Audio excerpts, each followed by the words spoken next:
Oi pessoal, professora Carla Letuza em mais uma videoaula sobre pontuação. Desta vez nós vamos focar o nosso estudo principalmente no uso da vírgula e do ponto e vírgula. Para que a gente possa ter mais eficiência nesse estudo, peço que vocês retomem o vídeo pontuação 1 para poder curtir o texto chamado Uma vírgula muda tudo, que é responsável pelas transcrições, pelas frases, pelos exemplos que eu vou utilizar nessa aula. Vamos começar então? Os usos da vírgula. No dia de ler o testamento, chegou sua irmã, seu sobrinho, o padeiro e o descamisado. Quando eu quiser fazer uma lista de itens, então eu vou utilizar a vírgula entre eles. Irmã, sobrinho, padeiro, descamisado. Então, vírgula, e quando chegar no último elemento, eu vou utilizar um aditivo, que é uma expressão que serve para unir todos esses elementos, que neste caso aqui é o e. O sobrinho apareceu, a irmã chorou, o padeiro se apresentou e o descamisado solicitou. Ou seja, eram 4 os concorrentes. Este termo aqui, ou seja, ele serve para retificar algo que veio anteriormente colocado a ele.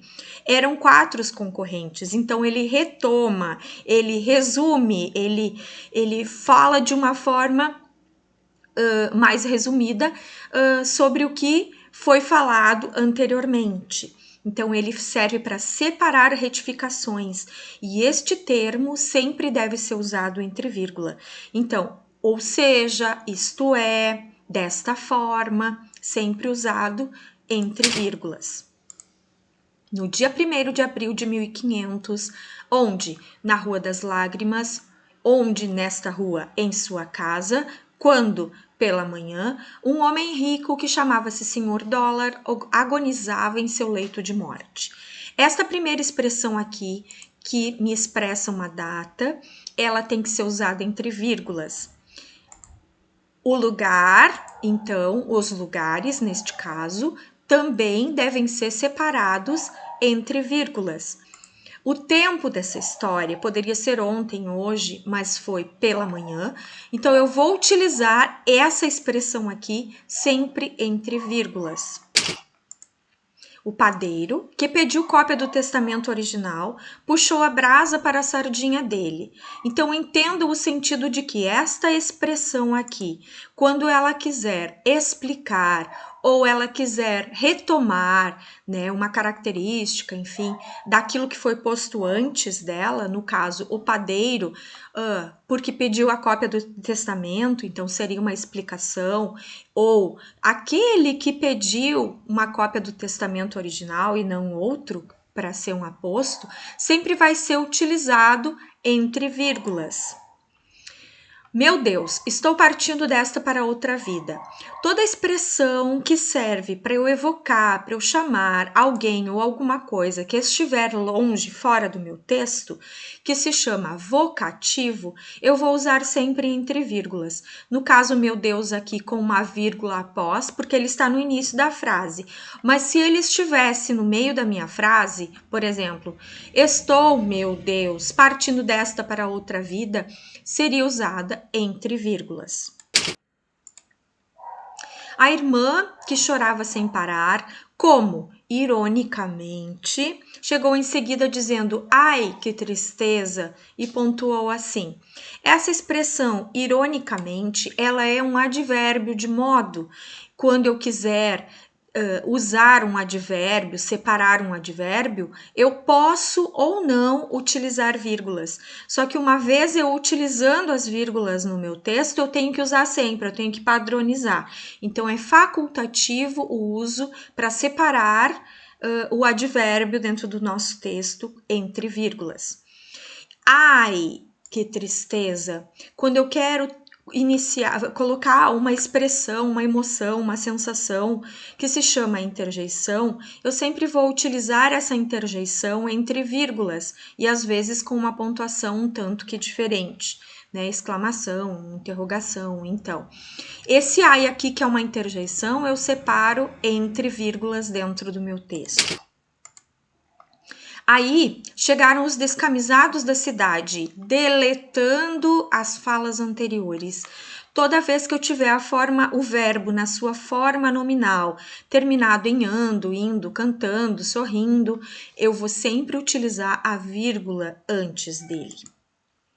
Um deles, muito sabido, com certeza, fez essa interpretação.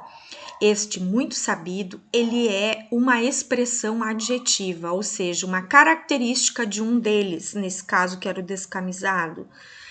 Ele era sabichão, então muito sabido, separo entre vírgulas. Com certeza, ou seja, certamente, que serve como um advérbio, como uma expressão adverbial, eu vou separar entre vírgulas, até porque eu separei anteriormente. Então, a minha vírgula, ela serve para separar datas, lugares e tempo. Adjetivos, advérbios e conectivos. Vocativo, interjeição, explicações ou aposto. Antes de gerúndio, sempre uso vírgula. Itens de uma lista e retificações. Então, para a gente poder retomar, deixei aí esses resuminhos, né? Esses resumos sobre o uso da vírgula e passemos agora ao uso do ponto e vírgula, que muitas vezes é interpretado como tendo o mesmo sentido da vírgula. O exemplo primeiro é o seguinte: o sobrinho apareceu, a irmã chorou, o padeiro se apresentou e o descamisado solicitou. Se nós formos observar o uso deste ponto e vírgula aqui, ele está separando uma lista de orações. Então, eu costumo utilizar ponto e vírgula quando eu separo uma informação mais longa dentro de uma lista, né? Ou vou fazer uma lista de itens. Observem também que utiliza o aditivo sempre com a última oração nesse caso. Então, o uso da vírgula para separar listas de orações, que é diferente de itens, ou expressões mais longas. Em texto científico, em texto da lei, jurídico, eu também faço uso do ponto e vírgula. Como? Esse texto que fala da locação de imóvel, ele vai colocar lá uma lista de 3 itens sobre as locações. Então, 2 pontos para preparar o meu leitor para o primeiro item que vem, letra minúscula por causa desses 2 pontos, termino com ponto e vírgula. Inicio o segundo item também com letra minúscula, terminando com ponto e vírgula. E o último item, inicio com letra minúscula e termino com ponto final. Então, olha só o uso de ponto e vírgula nas citações, ou seja, nas listas que eu vou fazer de alguns itens. Espero ter ajudado vocês, então, com essas regras básicas de ponto e vírgula na escrita. Espero que continuem estudando, cada vez mais curiosos, retomando, analisando e resumindo todo esse conteúdo aí, para que vocês tenham uma escrita um pouco mais formal, enfim, com as regras adequadas de sinais de pontuação. Agradeço a todos pela atenção e um abraço no coração de cada um de vocês.